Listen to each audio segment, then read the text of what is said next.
Hi everyone, I'm Andy, and this is the AI Breakdown. Welcome to your weekly news edition, where I'll cover what happened in AI last week and why it matters, all in about 10 minutes. Right, let's get into the week, because it was one of those where you can actually feel the industry tilting. Big money, faster models, more agents sneaking into your day job, and one slightly terrifying security story that should make anyone building with agents sit up straight. This episode is sponsored by Notify Technology, a health and safety software partner, helping teams run incident management, audits and inspections, and risk assessments in one place. And with Notify Spark, their AI companion, they're streamlining incident reporting and investigations, saving time, reducing admin load, and helping teams act faster on what matters. Learn more at notifytechnology.com. First up, Anthropic. On February 12th, they announced a $30 billion Series G, led by GIC and Cotu, at a $380 billion post-money valuation. They also claimed a $14 billion run rate revenue, a 14 times increase from just 14 months prior, and said that approximately 80% of revenue is driven by enterprise clients, with 8 of the Fortune 10 being Claude customers. And Claude Code is a big part of their success.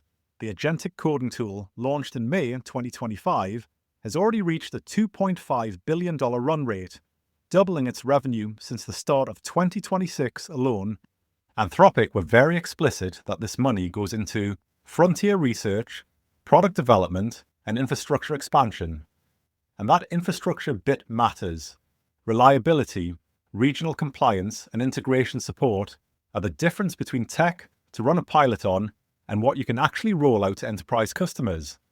The rapid adoption of Anthropic's automation tools also reportedly triggered a $285 billion sell-off in broader software market capitalization in early February 2026 as investors repriced traditional SaaS companies. But the bigger story here is this funding round is likely a precursor and a significant step towards a potential IPO in the not-too-distant future. Sticking with Anthropic, Claude Cowork has now landed on Windows with full feature parity to macOS. The update says you get file access, multi-step tasks, plugins and MCP connectors, plus global and folder-specific instructions so you can set persistent preferences. This is an important release because Windows is still the corporate desktop default, so Cowork stops being a clever tool that your one Mac-using power user plays with, which is normally me, and becomes something ops, finance, HR, legal, and project teams can actually trial at scale. But it also drags governance to the front of the queue. Anthropic's own Help Center calls it a research preview with unique risks due to its agentic nature and internet access. So don't expect it to be bug-free out of the box, and you need to make sure you understand and manage the potential security risks. And the early sentiment matched that tension. People were excited, but there were also reports of launch friction.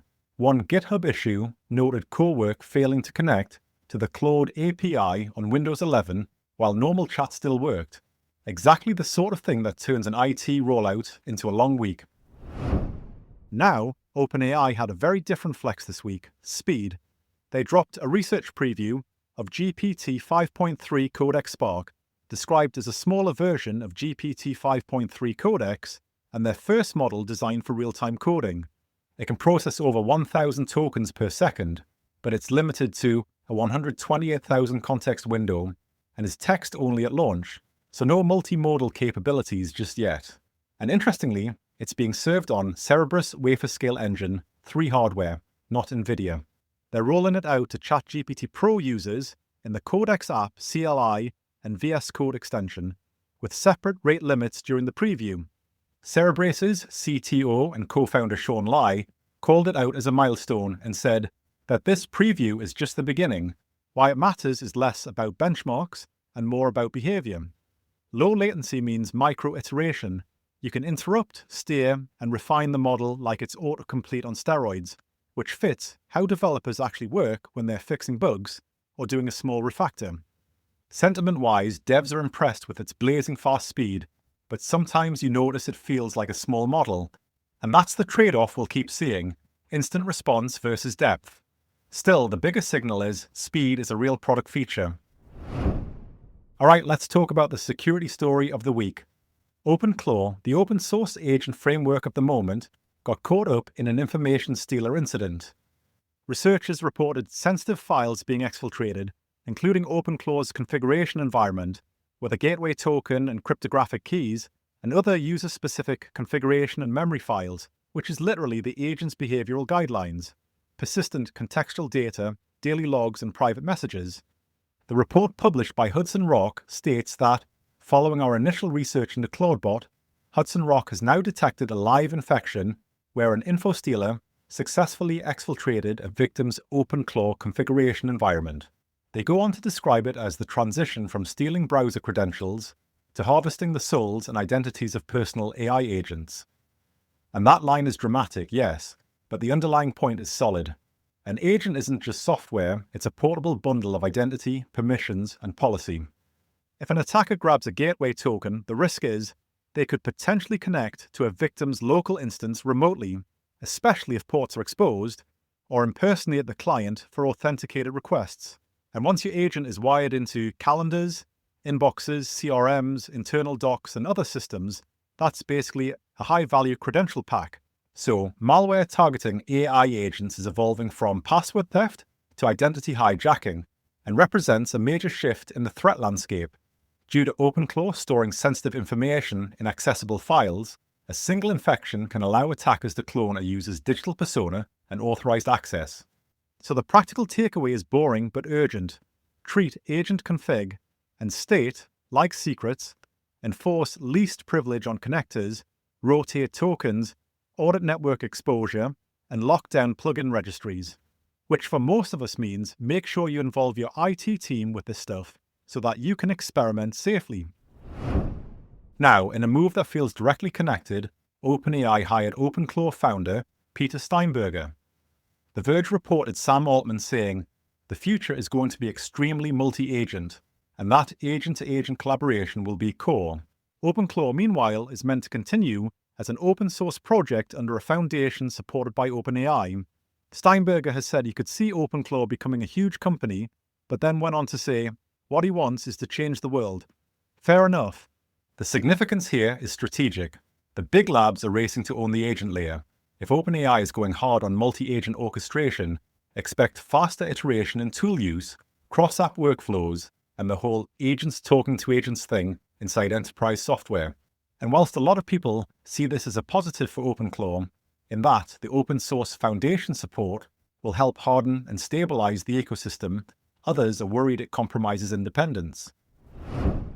On the productivity side, Google quietly shipped Gemini-powered audio summaries in Google Docs. The idea is simple: go to Tools, then Audio, then Listen to Document Summary, and it'll give you a spoken overview, usually under a few minutes, in a natural speaking style. It can even cover multiple tabs, and you can pick different voice styles like narrator, persuader, or coach. Google has pitched it as a way to quickly catch up on notes before a meeting so that you can get the highlights in only a few minutes.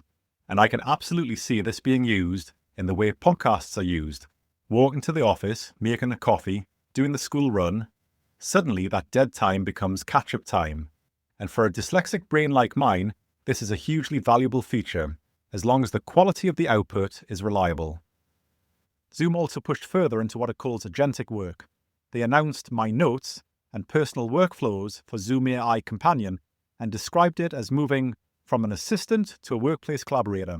My Notes is meant to capture and enrich notes, not just from Zoom meetings, but also in-person conversations, and even other platforms like Microsoft Teams and Google Meet. Personal Workflows in beta with general availability later this month lets you automate follow-ups using natural language instructions. This matters because meeting overhead is a productivity tax everyone complains about, and the real pain isn't the meeting, it's the messy aftermath. If Zoom can reliably draft follow-ups, schedule reminders, and push updates, the value is massive. Microsoft, meanwhile, did the kind of unsexy work that actually makes enterprise AI usable. In the 10th of February Copilot release notes, they talked about a simplified, guided OAuth setup for connectors, which means less manual admin hassle. And they shipped or improved connectors that map to real workflows, a Miro connector so boards are discoverable, in Copilot and Microsoft Search. Improved ServiceNow tickets connector behavior, including inactive tickets for fresher status, and a GitHub server connector bringing issues, pull requests, and knowledge-based content into Copilot. This is a must-have to make assistance useful, as context lives in boards, ticketing, repos, and internal knowledge bases.